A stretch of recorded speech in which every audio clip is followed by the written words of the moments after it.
4월 14일 금요일 아침 묵상 시간입니다. 함께 보실 말씀은 민수기 13장 21절에서 33절 말씀입니다. 하나님의 말씀을 듣겠습니다. 이에 그들이 올라가서 땅을 정탐하되 신 광야에서부터 하맛 어귀 르호베에 이르렀고 또 네겝으로 올라가서 헤브론에 이르렀으니 헤브론은 애굽 수암보다 7년 전에 세운 곳이라. 그곳에 아낙 자손 아히만과 세세와 달메가 있었더라. 또 에스골 골짜기에 이르러 거기서 포도송이가 달린 가지를 베어 둘이 막대기에 꿰어 매고 또 석류와 무화과를 따니라. 이스라엘 자손이 거기서 포도를 베었으므로 그곳을 에스골 골짜기라 불렀더라. 40일 동안 땅을 정탐하기를 마치고 돌아와 바란 광야 가데스에 이르러 모세와 아론과 이스라엘 자손의 온 회중에게 나와 그들에게 보고하고 그 땅의 과일을 보이고 모세에게 말하여 이르되 당신이 우리를 보낸 땅에 간즉 과연 그 땅에 젖과 꿀이 흐르는데 이것은 그 땅의 과일이니이다.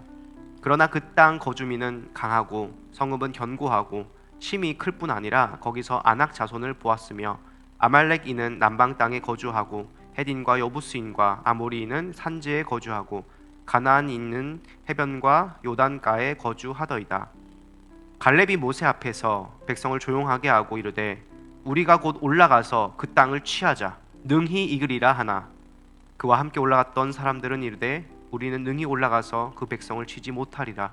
그는 우리보다 강하니라 하고 이스라엘 자손 앞에서 그 정탐한 땅을 악평하여 이르되 우리가 두루 다니며 정탐한 땅은 그 거주민을 삼키는 땅이요 거기서 본 모든 백성은 신장이 장대한 자들이며 거기서 네피림 후손인 아낙 자손의 거인들을 보았나니 우리는 스스로 보기에도 메뚜기 같으니 그들이 보기에도 그와 같았을 것이니라. 아멘. 오래전에 한 유명한 글로벌 신발 회사에서 아프리카로 세일즈맨을 보냈습니다. 그런데 그 세일즈맨이 가서 보고는 이런 연락을 회사에다 했습니다. 여기서는 신발을 못 팝니다. 왜냐하면 여기는 아무도 신발을 신지 않기 때문입니다. 모두 맨발로 다닙니다. 그러자 회사가 또 한 명의 세일즈맨을 보냈습니다. 그랬더니 그 사람은 본사에 이런 말을 전했습니다. 당장 신발 10만 박스를 보내주십시오. 아무도 신발을 신고 있지 않으니 전부 다 신발을 신기면 됩니다. 수요가 엄청납니다. 같은 상황을 보았는데 어떤 사람은 안 된다, 어떤 사람은 정말 절호의 기회다라고 얘기를 합니다. 같은 환경을 가지고 전혀 다른 해석을 하고 있습니다. 여러분, 오늘 말씀해 보면 하나님께서 보여주신 땅을 보고는 전혀 다른 이야기를 하는 두 그룹의 사람이 있습니다. 바로 갈렙과 여호수아와 또 그 이외의 나머지 정탐꾼들의 이야기입니다. 오늘 13장 27절에 보면 모세에게 말하여 이르되 당신이 우리를 보낸 땅에 간즉 과연 그 땅에 젖과 꿀이 흐르는데 이것은 그 땅의 과일이니이다 라고 가나안 정탐을 마치고 돌아온 정탐꾼들이 이구동성으로 그 땅이 젖과 꿀이 흐르는 비옥한 땅이라고 칭찬을 합니다. 그것을 보면 믿음이 생겨야 합니다. 왜냐하면 그들이 그곳에 정탐꾼을 보내달라고 한 이유는 정말 그곳이 젖과 꿀이 흐르는 땅인지 하나님의 약속대로 그 땅이 좋은 땅인지 보러 갔기 때문입니다. 그러면 믿음이 생길 것처럼 생각을 했는데 그 다음이 문제였습니다. 28절 이렇게 나옵니다. 그러나 그 땅 거주민은 강하고 성읍은 견고하고 심이 클 뿐 아니라 거기서 아낙 자손을 보았으며, 그 땅에 사는 거주민은 강하고 성도 높고 또 그곳에 사는 사람들이 아주 거인이다. 아낙 자손은 아주 덩치가 큰 사람들이었습니다. 그래서 좋은 점도 보았지만 거기에 나쁜 점도, 우리가 가서 그 땅을 차지하지 못할 이유를 그들이 찾아 가지고 온 것입니다. 하나님께서 주신 축복은 탐이 나는데 그것을 얻기 위해서 희생해야 될 대가를 보니까 우리는 안 되겠다라는 것입니다. 두렵다는 것입니다. 우리는 부족하다라고 얘기를 하고 있습니다. 여러분, 하나님께서는 우리를 향한 하나님의 놀라운 계획과 축복을 우리 삶에 준비해 놓으셨습니다. 그래서 사단은 그런 축복을 얻기 위해서 우리가 하나님의 뜻을 따라 달려가기보다는 그것을 얻기 위해서 우리가 치러야 될 대가와 희생, 우리가 예수님을 따라 살아갈 때에 어쩔 수 없이 포기해야 되는 그것들을 더 크게 보이게 하고 우리가 내려야 되는 것들을 보면 그것이 너무 두렵게 만들어서 하나님이 주신 축복을 경험하지 못하도록 우리를 유혹하고 두렵게 할 때가 있음을 알게 됩니다. 디모데후서 1장 7절에 이렇게 얘기합니다. 하나님이 우리에게 주신 것은 두려워하는 마음이 아니요 오직 능력과 사랑과 절제하는 마음이니. 여러분, 하나님께서 주시지 않았던 이 두려운 마음은 어디서 나온 것입니까? 바로 사단이 주는 것입니다. 사단은 우리에게 불신앙의 씨앗을 심어 놓습니다. 이스라엘 백성들은 싸우기도 전에 자기들은 안 될 것이라고 얘기를 합니다. 적이 너무 강하니까 우리는 질 거야 라고 스스로 패배를 예언합니다. 여러분, 생각해 보십시오. 만약에 우리 한국 축구 대표팀이 세계 1위의 나라와 축구 시합을 하는데 질에 겁을 먹습니다. 우리나라 안 될 거야. 우리는 부족해. 우린 피파 랭킹이 저들보다 훨씬 아래야. 저들이 훨씬 더 축구를 잘해 하고 축구를 포기해 버린다면, 나아가서 뛰기보다는 멈춰서서 공격하기보다는 수비만 하고 있다면, 그렇게 골을 먹는데 그냥 마음껏 골을 넣으십시오, 우린 졌습니다 라고 뛰고 있다면, 뛰기 전부터 우리는 이 게임에 이길 수 없습니다 라고 포기하고 있다면, 여러분 얼마나 속이 상하고 마음이 아프겠습니까? 이들의 모습이 바로 이런 시기였습니다. 우리의 힘으로는 할 수가 없어. 때로 우리의 삶에도 이런 일이 벌어질 때가 있습니다. 우리가 가진 돈으로는 이것을 해결할 수 없어. 우리의 실력으로는 이 문제를 해결할 수 없어. 나의 능력으로는 감당할 수가 없어. 그것이 우리 삶의 자녀의 문제이든, 직장과 가정의 문제이든, 관계의 문제이든, 용서의 문제이든, 여러 가지 문제 가운데 우리의 힘으로 할 수 없는 일을 만났을 때, 때로 우리가 하나님께서 명령하신 하나님의 약속보다, 하나님의 말씀보다, 하나님의 축복보다는 나의 상황과 나의 능력을 보면서 그 주신 것들을 포기하고 살아가고 있는지, 것은 아닌지 돌아보아야 합니다. 이스라엘 백성들, 그 정탐꾼들이 그 상황을 보고 돌아와서 얘기할 때에 그들의 머릿속에서, 그들의 계산에서 없었던 것이 한 가지 있었습니다. 그것은 무엇입니까? 바로 그 땅을 주시겠다고 약속하신 하나님이 그들에게 없었습니다. 그들의 계산은 적실했을지 모릅니다.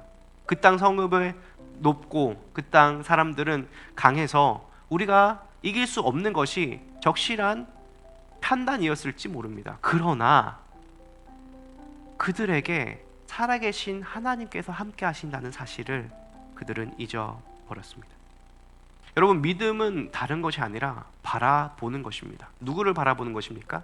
자기를 바라보는 것이 아니라, 상황을 바라보는 것이 아니라 그 상황과 우리 능력을 뛰어넘어 살아계신 하나님을 바라보는 것이 믿음입니다. 우리가 하나님을 바라보지 않고 나 자신을 바라볼 때 어떻게 됩니까? 우리는 넘어지고 맙니다. 우리는 교만에 빠지고 맙니다. 여기서 뒤에 살펴보면 33절에 우리가 스스로 보기에 메뚜기 같았다라고 얘기를 합니다. 우리의 자아상이 어떠합니까? 우리가 볼 때 우리가 메뚜기 같다, 우리가 부족하다, 이런 얘기를 합니다. 벌레 같은 사람, 벌레 같은 놈, 우리 자신을 평가절하하고 있습니다. 여러분, 이것이 교만입니다. 교만은 평소에 우리가 남보다 나를 낮게 여기고 내가 무엇인가 잘한다, 내가 좀 더 낫다라고 평가절상하는 것을 교만이라고 생각하는데, 하나님 앞에서 나의 가치를 평가절하하는 것도 교만입니다. 하나님께서 나와 함께 하셔서 나에게 능력과 힘을 주시고 하나님의 뜻과 약속을 이룰 수 있는 모든 것도 허락하셨는데, 내가 그런 하나님을 보지 않고 내 자신을 바라보며 후퇴하고 도전하지 않고 멀뚱히 서서 패배를 선언하는 그런 것은, 항복하는 것은 하나님을 신뢰하는 것이 아니라 나를 신뢰하는 교만이라는 것입니다. 여러분, 우리는 그래서 나를 바라보지 않고 하나님을 바라보아야 합니다. 상황을 바라보지 않고 하나님을 바라보아야 합니다. 이런 상황에서 하나님을 바라본 사람이 있습니다. 그가 누구입니까? 바로 갈렙입니다. 민수기 13장 30절에 이렇게 얘기합니다. 갈렙이 모세 앞에서 백성을 조용하게 하고 이르되 우리가 곧 올라가서 그 땅을 취하자 능히 이기리라 하나. 여러분, 사실 이스라엘 백성이 그럴 만도 합니다. 평생 이집트의 노예로 살다가 노예 근성을 가지고 구원받았지만 그것이 금방 사라지지 않았죠. 그런데 만약에 그 노예 근성 때문이라면 모든 사람이 그랬어야 합니다. 그런데 갈렙은 달랐습니다. 갈렙은 지금 살아계신 하나님의 약속을 믿고 있습니다. 백성에게 말합니다. 그 땅을 취하자 능히 이기리라. 그가 나중에 여호수아서 14장 12절에 이렇게 얘기합니다. 그날에 여호와께서 말씀하신 이 산지를 지금 내게 주소서. 당신도 그날에 들으셨거니와 그곳에는 아낙 사람이 있고 그 성읍들은 크고 견고할지라도 여호와께서 나와 함께 하시면 내가 여호와께서 말씀하신 대로 그들을 쫓아내리이다 하니. 갈렙만이 사람들과 다른 시선으로 상황을 바라보았습니다. 갈렙은 자신을 바라보지 않고 주변 상황을 바라보지 않고 오직 하나님을 바라보았습니다. 여러분, 하나님을 바라본다는 것은 무엇입니까? 내가 여호와께서 말씀하신 대로 그 땅을 취하겠습니다라고 고백하는 것입니다. 하나님을 바라본다는 것은 하나님의 말씀을, 하나님의 약속을 신뢰한다라는 것입니다. 상황보다, 환경보다 하나님의 약속은 이루어집니다라고 고백하며 그 약속을 붙들고 살아가는 삶, 그것이 바로 세상을 다르게 보며 승리를 경험하는 삶의 이유가 됩니다. 하나님께서 오늘 우리에게 말씀하십니다. 너희는 메뚜기가 아니다. 너희는 하나님의 자녀고 언약의 백성이다. 오늘 함께하는 교회 성도님들 향하여서 주님께서 말씀하십니다. 상황과 환경이 어렵느냐, 너의 능력이 부족하냐, 걱정하지 마라. 나를 바라봐라. 내가 이 교회를 세웠고 이 교회를 이끌어 갈 것이다. 내가 너희 가정에, 너희 직장에, 너희 사업의 주인이다. 너희 자녀의 부모가 나다. 이들을 내가 지키고 인도해 가겠다. 주님께서 성경 66권을 통해서 우리에게 말씀하고 계십니다. 우리 오늘 이 말씀을 듣고 우리 마음 가운데 주님에 대한 신뢰가 있길 주님의 이름으로 축원합니다. 하나님의 말씀이 우리 심령 가운데 충만히 자리하길 원합니다. 메뚜기 같은 인생이 아니라 너는 내 사랑하는 아들이다. 내가 너를 기뻐한다. 너는 새로운 피조물이다. 내가 너를 위해서 십자가에서 못 박혀 죽었다. 너는 세상에서 가장 귀한 나의 보물이다. 말씀하시는 주님의 음성을 듣고 우리가 메뚜기 같은 인생이 아니라 상황과 환경을 바라보며 내 자신을 바라보며 좌절하는 인생이 아니라 하나님을 바라보며 하나님의 시선을 가지고 상황과 환경을 돌파하는 놀라운 믿음을 가진 주님의 백성들 다 되시길, 함께하는 성도님들이 되시길 주님의 이름으로 축원합니다. 함께 기도하겠습니다. 살아계신 하나님, 참으로 감사합니다. 우리는 때론 연약하여서 주님께서 보여주신 아름답고 귀한 젖과 꿀이 흐르는 주님의 약속의 땅을 바라보고도, 우리에게 약속하신 기업을 보고도, 주님께서 우리에게 주고자 하는 놀라운 계획들을 받았음에도 불구하고 나 자신을 볼 때에, 또 상황과 환경을 볼 때에 두려워하며 그곳으로 나아가지 못하는 모습을 보게 됩니다.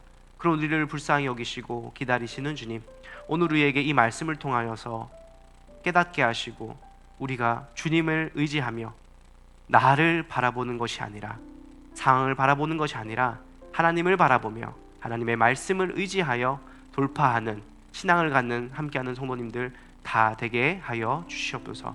주님께서 일하실 것을 믿사오며 예수님의 이름으로 기도드립니다. 아멘.